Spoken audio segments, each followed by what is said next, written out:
Good morning, everybody. Orange J here with another Sword of Convallaria video, and today we're going to talk a little bit about the drama going on in the Sword of Convallaria community. There's some content creator drama that I guess I'm like loosely a part of as a member of the content creator program. I've been getting questions about this on Discord, in DMs, all of that stuff. So I'm going to go ahead and just address it, give my take on it right here publicly, so y'all know where I stand. And it's a little bit of a dry time for content anyway, at least content that I like to cover, so this gives me an excuse to sit in front of the camera and make a video. Now, I'm going to reference a few things when I go through this. One, I'm going to talk about the different versions of servers that the content creators have access to and kind of like where this drama is stemming from, and I'm going to reference a couple of Reddit posts. One, this post right here, please can we have less negativity, and two, SoC is struggling big time with community management. So let's start here. Let's start on Reddit. I think that's a fun place to start. I want to give one big takeaway and make my first big point of this video, and it's from this post by Supered GY dude. I mean, I think that probably supposed to say something else, but well, yeah, okay, whatever. That's who the OP is. And the OP makes one really good point about all of the drama going on. And this is what I want to take away from this. He says, I hate to say it, but any seemingly large controversies or outbursts on this site most likely does not actually represent the majority of feelings of Sword of Convallaria players. And I think this is one of the most important things to keep in mind. The majority of players that play gacha games are not active on Reddit. They're not active on Discords. They're not watching or at least commenting on YouTube videos. This is a small percentage of people. It is often the loudest percentage of people, and that voice can do some damage, right? Most people are very casual about how they play the game. They pick it up sometimes, they put it down sometimes. If a new character they like comes out, they might watch a video on that character, return to the game for a month, then bail again, and then there's a collab and they're back and they drop some money here, they drop some money there, but they're not day-to-day grinding it out every single day. The more hardcore players are the ones that you find on Reddit, watching YouTube videos, stuff like that. Now, the casual players will sneak into Reddit every once in a while. They'll sneak onto YouTube every once in a while, and if they see a bunch of drama, that can turn them off from the game for sure. So the drama is hurtful to the game, potentially, and I do want to just say the majority of people are not paying attention to it. So just something to keep in mind as we go through. Okay, then, Sword of Convallaria is struggling big time with community management. Now, OP here, Genos, makes 4 points. And I'm just going to like kind of give my thoughts on these, and then I'm going to transition into the content creator drama that probably a lot of people want to hear. It says, since the game's release until today, just a couple of months really, yeah, it's about 2 months, okay, so far we're agreement, the dev team has managed to create an endless stream of controversies. This is the kind of hyperbolic language that just turns me off, right? And one of the things I loved about Sword of Convallaria when it started, there wasn't a lot of this on the subreddit. There wasn't a lot of this on Discords. The main Discord right now, especially content creator channels, I've kind of been avoiding because I got real problems to deal with, I guess, and I want my games to not be full of them. And then like hyperbolic stuff like create an endless stream of controversies. That makes it sound like a dumpster fire. And the launch of this game has not been a dumpster fire. It's been very enjoyable, in fact. Have there been problems? Yes. Now, the 4 bullet points here. The catch-up currency drama. Okay, so if you don't know what this is, the Asian version of the game, when we released, was like X amount of time ahead of us. Several months. I think it was like 6. Now they're trying to shorten that gap, and I believe the original goal was to shorten it to a 1-month gap. That will be a good thing when it happens, because coming from War of the Visions, one thing I can say is if you have a game that is significant amount of time, like we were 4 months behind in War of the Visions for a long time. I believe that was the time, 4 months. So we had a 4-month sneak peek into the future, and it made polling for anything that we didn't know was super meta impossible. So you have these long dry periods where you're like, hey, a new unit comes out. We're like, well, look, that unit's really not going to be good, like down the line, this, and so was it nice for like free-to-play players and low spenders that they knew who to pull for to like have the most meta teams? I guess, but like, is the game really fun if only a few things are usable and everybody knows, so everybody has kind of the same account? I actually don't think so. And I think Sword of Convallaria has done a pretty good job of making so many units in the game usable, and I don't want to fall into that same like I just don't think it's a good thing to have a huge view into the future. Some people will disagree with me, so I think catching the game up is a pretty decent idea, and the pace has not felt too hard for me. Like, it has not felt like we were just getting slammed with new characters. What are we on, like our third new character? Sure, they do like re-release banners for characters that have been in the game anyway. Just don't pull on those if you weren't going to pull for them anyway. So I think that's, to me, a little bit of a nothing burger, but some people really hate that. And so yes, we are in a catch-up mode right now. Not sure when that'll go away. Hopefully for you guys sooner than later. Event changes for the worse, from 4 pulls to 3. OP even mentions that they're going to be increasing the event pulls, so I think this kind of solves itself here in a minute. And is it always bad? Look, anytime the devs try to like nerf drops or something, and I say nerf, like change the drops from what they were in a different version of the game, the community will instantly pounce on that. Like instantly. It doesn't matter if like other things are better for that community. If something is worse than somebody else, it'll be crushed and it'll just be hammered. So this was a bad look, but it looks like they're fixing it. So okay, good. So I agree with OP. This sucks, but I also like that OP includes that they're going to be fixing this later. Good. Okay, now the bulk of this video, the content creator currency controversy and mishandling the leaks with the content creator test service. Let me say a few things. One, here is my main account.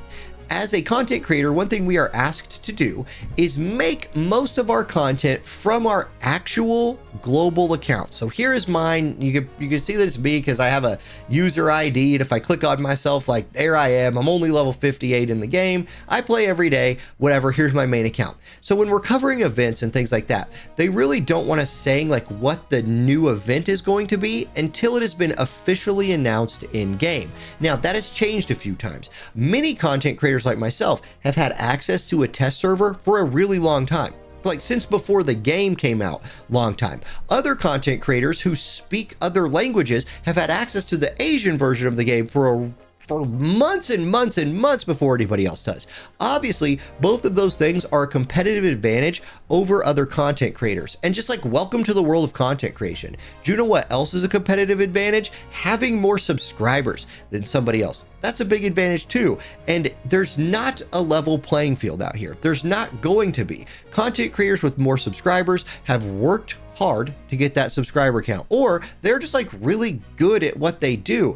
And those people are going to be rewarded by companies, whether right or wrong, it doesn't matter. They have a viewership. They can put eyes on your product. And so the game giving content creators access to things and giving content creators currency is going to help those content creators continue to market their game for them. Now, many of us are not making videos with the direct effort of marketing the game. And by the way, we are not being paid, or at least most of us, the content, how about I put it like this? I don't know what actual like contracts are being signed behind the scenes. I'm sure there probably are some being signed. Probably some people have different NDAs than other people. I'm just speaking on the content creator program in general. We are not paid in cash in the content creator program. If I go to the shop right here and go to purchase, we are paid in Astral Gems. And some people are going to be in the comments right now being like, well, that's just as good as cash because now you don't have to spend money in game. It is not just as good as cash. If you think that, you are just objectively wrong. This is only useful so long as we keep playing the game. That's it. As soon as we quit playing the game, you can't cash this out into real money. That'd be cool. That'd be cool. Imagine the gacha gaming industry if you could unspend, right? If you could take your premium currency and just pull it back out of the game as cash. Oh man, then we're having a different discussion. But we're literally only paid in currency in game. We make money by having people watch our videos. So we are encouraged to make good videos. And I don't believe that people can make good videos about a game unless they are like actively enjoying the game. I think you can spot a fake from a mile away, and I could probably force out a different sort of Convallaria video every day. It would increase my viewership numbers. I'd probably make more money, but I think eventually people would see that I'm just spinning my wheels, man. I like to talk about characters that haven't come out yet. I like to make guides on characters that I enjoy. I've been working on a video trying to like one-shot some bosses, but my account just ain't there yet and I can't do it. So I've been postponing that video. those are stuff I like to cover. So I'll release 4 or 5 videos a week, just kind of enjoy myself, and I'm happy to receive the currency from the company because this does help me continue to pull and continue to play characters so I can continue to have an informed opinion.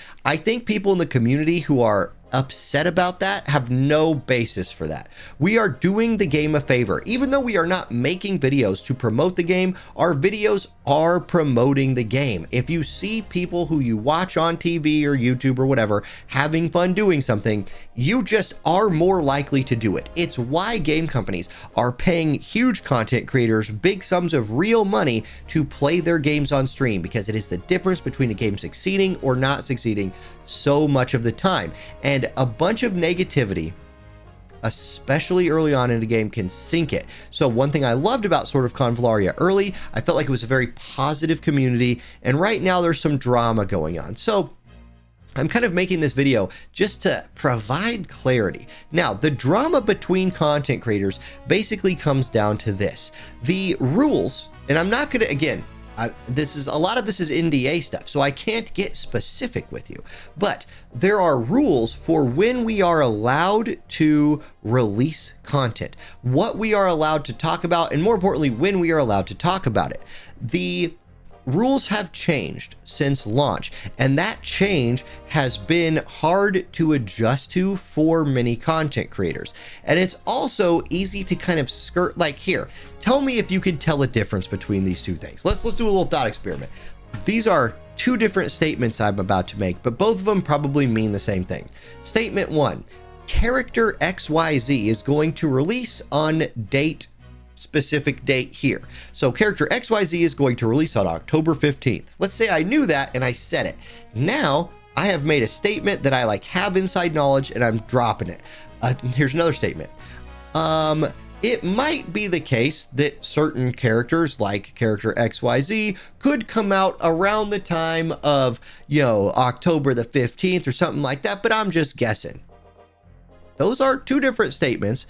One of them you have plausible deniability or something. I don't know. One of them you can be like, well, I didn't really say it. And some of that was probably happening. Now, one thing that other content creators haven't known, or maybe don't know, especially if you've not had a bunch of NDA experiences, bigger content creators probably have a different NDA than you. They probably are allowed to say things that you're not allowed to say, because that's just the deal they signed, right? And if you want that deal, go get that deal, right? Go tell the company why they should give you the same deal. There's no reason that we should all be treated the same, right? And I say this as a not big content creator, right? I love my community, and my community's been in the 20,000s for years, right? Like, we're not, or the 30,000, how many subs I have, I don't know, whatever. It's not a huge community. I love you guys. And my goal is to play games that I like, and I'm not a rule breaker, man.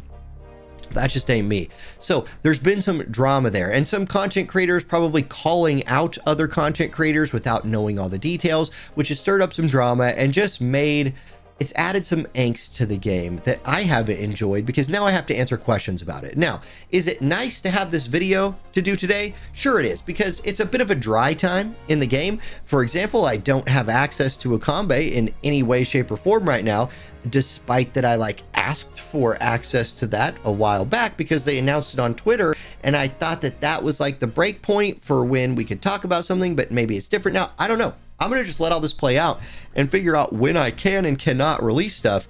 But I will say, going back to this point right here on the Reddit, clarity. The best thing when it comes to community management, whether it's community managing players, whether it's community managing content creators or whatever, is clarity. And if we just had in plain English or plain any language exactly what we could do, and not post script, not after the fact, before the fact, I think that would have helped some people. And I think clearly there's been a little bit of lack of clarity first. So that's kind of my take on this. Is it kind of just a nothing burger? Yeah, it really is. But did I have anything else to talk about today? No. Did I want to make a video today? Yes. So here's one of those random videos I was just talking about where I'm not going to play the game at all. I'm just going to talk about something and see if people want to listen. Maybe I'll even make, here's my favorite. So here I have a platform, and people are listening to me maybe for a minute right here, here's one of my favorite things that, sure, why not? Let's dive in. Things that content creators get crap for that are totally stupid. Number one, clickbaity thumbnails. The truth is, you must make a thumbnail that people want to click on. If you're not making some sort of a clickbait thumbnail, your videos will not succeed. Thumbnail and title for your videos are the two most important things. The insights of that video only matter to people that get there. People will click on a thumbnail, they will read a title, and they will watch the first like 10 seconds of your video. If they're out after then, they move on to something else. So you have to get people to click. You have to get people to stay. I probably shouldn't start all my videos with good morning, everybody, because probably people are like, this guy's a dork, and they just leave. But you know what? I don't know. It's my thing. It's my thing, and I'm going to stick to it. So that's something that I like. So I would just encourage everybody, hey, Sword of Convallaria is a great game. It's a great game. And in fact, I've been feeling the urge again recently to go back and play through the story mode again. Let me put the game back on the screen. Like, I'm actually feeling a desire to head back in and do another run of Spiral of Destiny, especially with the new stories coming out. And that for me is a big deal because I didn't know that I would. There's some games that you could play over and over again. Final Fantasy Tactics, for example, for me. Played that game so many times I can't even count. Some games you play once and you're like, oh, that's cool, I'm done. I don't know how many times I'll enjoy Sword of Convallaria's story, especially the story mode. I just enjoyed it a lot. And so I'm looking forward to enjoying it again here pretty soon, probably when I have some time, but yeah. There we go, guys. That's my take on the whole drama. If you're like, man, that really wasn't anything, you're right. Most drama kind of really isn't anything, and most players probably didn't know about it anyway, but there's my 2 cents on it. Hey, guys, thank you all for watching, and honestly, hey, like, dev team, I appreciate getting something for covering your game. I was going to cover it anyway, but getting a little kickback for that does feel good, so I'm happy about that, too. All right, thank you all for watching. Have a great rest of your day, and I'll catch you next time. Peace.